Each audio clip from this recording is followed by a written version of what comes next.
Trump नीति की बात करेंगे, जिसने ईरान जंग में सुपर पावर की साख पर सवालिया निशान लगा दिया है। ट्रंप लगातार अपनी जीत का दावा कर रहे हैं, ईरान को हराने का राग अलाप रहे हैं, लेकिन ट्रंप के दावों की पोल अब खुलने लगी है। पहले हॉर्मुज़ की जंग ट्रंप हारे और अब अमेरिकियों का विश्वास भी ट्रंप हार चुके हैं। अमेरिकी सीनेट से लेकर वहां की जनता ये मान चुकी है कि इस जंग में ट्रंप मुज्तबा के सामने सरेंडर हो गए। ऐसे में अमेरिका की जनता ट्रंप से सवाल पूछ रही है कि अगर सब कुछ अमेरिका की शर्तों पर हुआ, अगर दबाव पूरी तरह सफल रहा, अगर विरोधी पक्ष पूरी तरह झुक गया था, तो फिर अचानक समझौते की जरूरत क्यों पड़ गई? क्या जमीन पर तस्वीर कुछ और थी?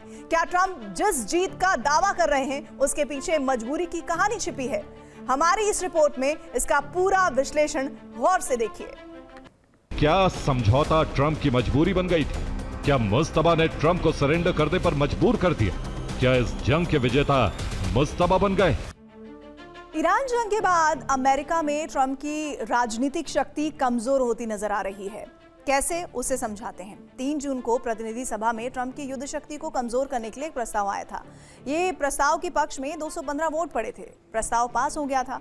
हैरानी की बात यह है कि इसमें ट्रंप के 4 सांसदों ने उनके खिलाफ जाकर वोट किया था और अब 23 जून को सीनेट में भी यही प्रस्ताव पेश हुआ। 100 सीटों वाली सीनेट में रिपब्लिकन के पास बहुमत है।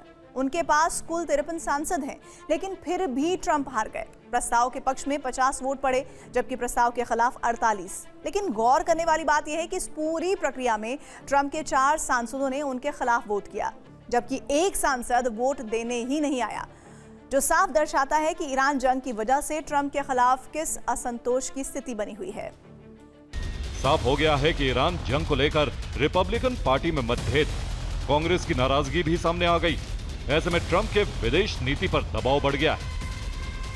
सीनेट में ट्रंप की हार का साफ संदेश है कि ईरान युद्ध को लेकर कांग्रेस का धैर्य जवाब दे रहा है और राष्ट्रपति की सैन्य शक्तियों पर सवाल पहले से कहीं ज्यादा तेज हो गए हैं। आने वाले दिनों में यह टकराव ट्रंप के लिए सबसे बड़ी चुनौती बनने वाला है। दरअसल अमेरिकी रक्षा मंत्रालय ने अमेरिकी कांग्रेस से अतिरिक्त सैन्य फंड की मांग की है।